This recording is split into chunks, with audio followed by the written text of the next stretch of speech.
여러분 안녕하십니까? 1월 셋째 주 DBS 주간 뉴스입니다. 군은 2020년 자연재난지역 안전도 진단에서 4년 연속 최우수 등급을 획득했습니다. 군은 새해를 맞아 전 국민을 대상으로 하는 생활안전보험을 갱신했습니다. 사회적 배려 대상자를 위한 상담 도움방과 도움벨이 설치됐습니다. 2021년 상반기 안심 일자리 사업 참여자 175명이 11일부터 근무를 시작했습니다. 군은 2020년 자연재난지역 안전도 진단에서 4년 연속 최우수 등급을 획득했습니다. 지역 안전도 평가는 행정안전부가 전국 지방자치단체 243곳을 대상으로 자연재해로부터 얼마나 안전한지 진단하는 제도로 재해 위험 요인 14가지, 방제 대책 26가지, 시설 정비 13가지 등 진단 항목 53가지에 대해 5등급으로 평가하는 제도입니다. 동대문구는 2016년부터 4년 연속 최우수 등급을 획득했습니다. 이번 평가에서는 동대문구가 안전재난과를 구심점으로 재난안전관리체계를 구축하고 유관부서와의 유기적 협력으로 풍수해, 설해 등의 예방대책에 행정력을 집중한 점이 높은 평가를 받았습니다. A등급을 받은 지자체는 특별재난지역 선포 시 피해 복구비 국고 추가 지원을 받을 수 있는 혜택이 주어집니다. 한편 군은 체계적인 안전관리 시스템을 구축해 국민의 생명과 재산을 보호하는 데 최선을 다하겠다고 밝혔습니다. 군은 새해를 맞아 전 국민을 대상으로 하는 생활안전보험을 갱신했습니다.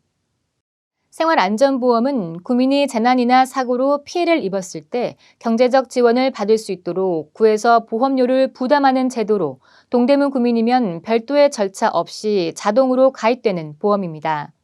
보장 내용으로는 자연재해 사망, 폭발, 화재, 붕괴, 산사태로 인한 사망과 후유장애, 대중교통 이용 중 사망 및 후유장애, 스쿨존 교통상해 부상치료비, 의사상자 상해보상금 등 7개 항목입니다. 보장금액은 사망과 후유장애 각각 1,000만 원 한도로 다른 제도와 중복 보상이 가능합니다. 생활안전보험에서 보장하는 7개 항목에 해당하는 피해 구민은 사고 발생일로부터 3년 이내에 증빙 서류를 갖춰 한국지방재정공제회로 청구하면 됩니다. 사회적 배려 대상자를 위한 상담 도움방과 도움벨이 설치됐습니다.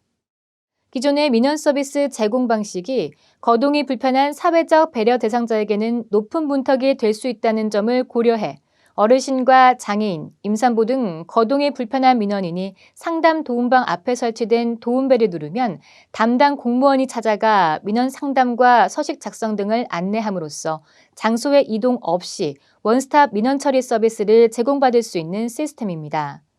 군은 가급적 상담 도움방 내에서 민원이 처리될 수 있도록 담당 공무원이 적극 주선하고 장소 이동이 필요한 경우에는 해당 부서의 민원인과 민원사항을 직접 인계해 민원인 입장에서 도움을 체감할 수 있도록 운영할 예정입니다. 아울러 군은 2월부터 법률, 부동산, 세무 등 각 부서에서 개별적으로 이뤄지는 전문 분야 상담을 종합민원실 상담 도움방에서 통합 운영해 민원 접근성을 높일 계획입니다. 2021년 상반기 안심 일자리 사업 참여자 175명이 11일부터 근무를 시작했습니다. 2021년 상반기 안심 일자리 사업 참여자들은 21개 부서에 배치돼 동별 취약지역 방역, 공원 환경 가꾸미, 골목길 청결 지원 사업, 일자리 센터 운영 지원, 보훈회관 식당 급식 및 환경 미화 등의 업무를 6월 30일까지 수행합니다. 주 5일, 1일 6시간 근무를 원칙으로 급여는 2021년 최저임금 시간급 8,720원이 적용됩니다. 단 65세 이상 참여자는 안전을 위해 1일 근무 시간이 4시간 이내로 제한됩니다. 군은 지난해 11월 만 18세 이상 근로 능력이 있는 구민을 대상으로 참여자를 모집해 접수자 845명 중 가구 소득 및 재산, 가구원 상황 등을 고려해 경제적 취약계층 175명을 최종 선발했습니다. 군은 안심 일자리 사업이 경제적으로 어려움을 겪고 있는 구민들에게 도움이 되길 바란다고 전했습니다. 코로나19로 집콕이 일상화되면서 지난해 출판업계 매출이 7% 상승했습니다. 독서량이 늘어난 이유도 있겠지만 한편으론 도서관 대출이 어려워지면서 구매 쏠림 현상이 나타난 것으로 보이는데요. 이에 동대문구는 답심리역과 용두역 역사 내 스마트 도서관을 마련해 국민들의 독서 갈증을 해소하고 있습니다. 바쁜 직장인들도 출퇴근길 편리하고 안전하게 원하는 책을 빌려 읽으며 마음의 여유를 가져보시기 바랍니다. 이상으로 TBS 주간 뉴스를 마칩니다. 시청해주신 여러분 고맙습니다.